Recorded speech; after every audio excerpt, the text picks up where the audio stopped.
কিছু চিরন্তন সত্যবাণী। মায়ের থেকে বেশি আপন কেউ হয় না। গরিবের কোনো বন্ধু হয় না। সম্মান তারাই পায় যাদের টাকা আছে। এখন মানুষ মন দেখে নয়, রূপ দেখে ভালোবাসে। যে মানুষটি প্রিয় হয় সে সব থেকে বেশি কষ্ট দেয়। মৃত্যু সজ্জায় মহাবীর আলেকজান্ডার তার সেনাপতিদেরকে ডেকে বলেছিলেন, আমার মৃত্যুর পর আমার 3টা ইচ্ছে তোমরা পূরণ করবে। আমার প্রথম ইচ্ছে হচ্ছে শুধু আমার চিকিৎসকরাই আমার কফিন বহন করবে। আমার দ্বিতীয় ইচ্ছে হচ্ছে আমার কফিন যে পথ দিয়ে গোরস্থানে যাবে সেই পথে আমার অর্জিত সোনা রূপা ছড়িয়ে থাকবে। আর শেষ ইচ্ছে হচ্ছে কফিন বহনের সময় আমার দুহাত কফিনের বাইরে ঝুলে থাকবে। তার সেনাপতি তখন তাকে এই বিচিত্র ইচ্ছে কেন করছেন প্রশ্ন করলেন। দীর্ঘ শ্বাস গ্রহণ করে আলেকজান্ডার বললেন, আমি দুনিয়ার সামনে 3টি শিক্ষা রেখে যেতে চাই। আমার চিকিৎসকদের কফিন বহন করতে এই কারণে বলেছি যে যাতে লোকে অনুধাবন করতে পারে যে চিকিৎসকেরা কোনো মানুষকে সারিয়ে তুলতে পারে না। তারা ক্ষমতাহীন, মৃত্যু থাবা থেকে রক্ষা করতে অক্ষম। গোরস্থানের পথে সোনা দানা ছড়িয়ে রাখতে বলেছি মানুষকে এটা বোঝানোর জন্য যে সোনা দানার একটা কণাও আমার সঙ্গে যাবে না। এগুলো পাওয়ার জন্য সারাটা জীবন ব্যয় করেছি, কিন্তু নিজের সঙ্গে কিছুই নিয়ে যেতে পারলাম না। মানুষ বুঝুক এসবের পিছনে ছোটা সময়ের অপচয়। কফিনের বাইরে আমার হাত ছড়িয়ে রাখতে বলেছি মানুষকে এটা জানাতে যে খালি হাতেই পৃথিবী থেকে চলে যাচ্ছি। মানুষ কখন হিংসে করে জানেন? আপনার উন্নতি দেখে, আপনার সুখ দেখে, আপনার ইনকাম দেখে, আপনার খুশি দেখে। আর মানুষ খুশি হয় শুধুমাত্র আপনার কষ্ট দেখে। এমন কিছু করো যাতে মৃত্যুর আগেই মানুষ বলে এই মানুষটা মনে জায়গা করে নিয়েছে। কারণ মৃত্যুর পর তো কত মানুষই বলে মানুষটা অনেক ভালো ছিল।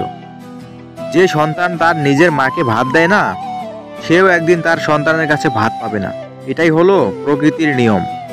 পরের উপকার করা ভালো, কিন্তু নিজেকে পথে বসিয়ে নয়।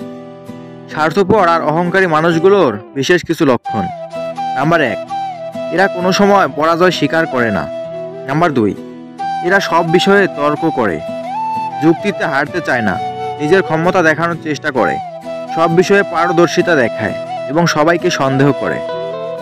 50টা মেয়েকে ইমপ্রেস করাটা পুরুষত্ব নয়। একটা মেয়ের সাথে 50 বছর থাকাটাই হলো আসল পুরুষত্ব। মানুষ ফ্রিতে 2টো জিনিস দেয়, কষ্ট আর পরামর্শ। আমি স্বার্থপর নই। আমি শুধু তাদের কাছ থেকে দূরে সরে যাই যাদের কাছে আমার কোনো গুরুত্ব নেই। ছোটবেলায় কষ্ট পেলে জোরে জোরে কাঁদতাম যেন কেউ শুনতে পায়। আর এখন কষ্ট পেলে মুখ লুকিয়ে কাঁদি যেন কেউ দেখতে না পায়।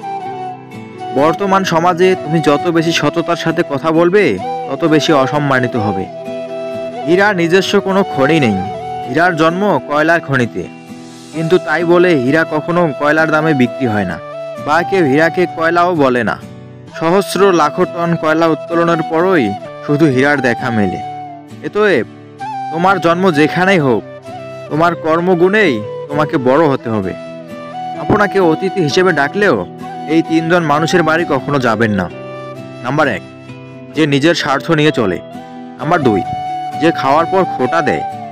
নাম্বার 3, হঠাৎ পরিচয় হয়েছে এমন লোকের বাড়িতে খেতে যাবেন না। যে তোমাকে ছেড়ে চলে যেতে চায় তাকে কখনো বলো না আমি তোমাকে ছাড়া বাঁচবো না। তাকে শুধু এতটুকু বলো, যদি অন্য কারোর জীবনে বেশি সুখ পাও তবে যাও, কারণ জীবনটা তোমার। গরু ঘাস খেয়ে দুধ দেয় আর সাপ দুধ খেয়েও বিষ দেয়। পার্থক্যটা খাবারের নয়, পার্থক্যটা জাত, স্বভাব আর আচরণের। কেউ যদি আপনাকে হিংসা করে, করতে দিন। মনে রাখবেন, হিংসা তারাই করে যাদের কোনো যোগ্যতা নেই। মেয়েদের চোখে 2 ধরনের অশ্রু থাকে, একটি হচ্ছে কান্নার, একটি হচ্ছে ছলনার। আমার যদি কোনো ভুল হয়ে থাকে তাহলে সেটা অন্যের কাছে সমালোচনা করো না, আমাকেই জানিও। কারণ সেটা সঠিক করতে আমিই পারবো, অন্য কেউ নয়। আঘাত ভোলা সহজ, কিন্তু অপমান ভোলা সহজ নয়। রাস্তায় ঘেউ ঘেউ করা সব কুকুরকে যদি তুমি ঢিল মারতে যাও তাহলে তুমি তোমার গন্তব্যে পৌঁছাতে পারবে না। কারোর দুর্বলতা নিয়ে কখনো মজা করো না। যেটা তোমার কাছে দুষ্টুমি সেটা অন্যের কাছে কষ্টকরও হতে পারে।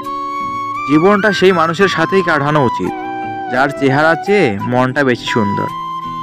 যেদিন মানুষকে তার মা নয় তার দায়িত্ব ঘুম থেকে জাগতে বাধ্য করবে, সেদিন জানবে ওই ব্যক্তি পরিবারের দায়িত্ব নেওয়ার জন্য যোগ্য হয়ে গেছে।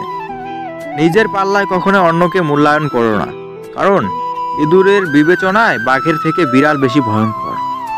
যে পরিবারে পুরুষ থাকতেও মহিলা মাতব্বর, ওই পরিবারের সাথে ভুলেও আত্মীয় করবেন না। ভিডিওটি ভালো লাগলে অবশ্যই একটি লাইক দিবেন এবং আমাদের চ্যানেলটি সাবস্ক্রাইব করে পাশে থাকবেন। ধন্যবাদ।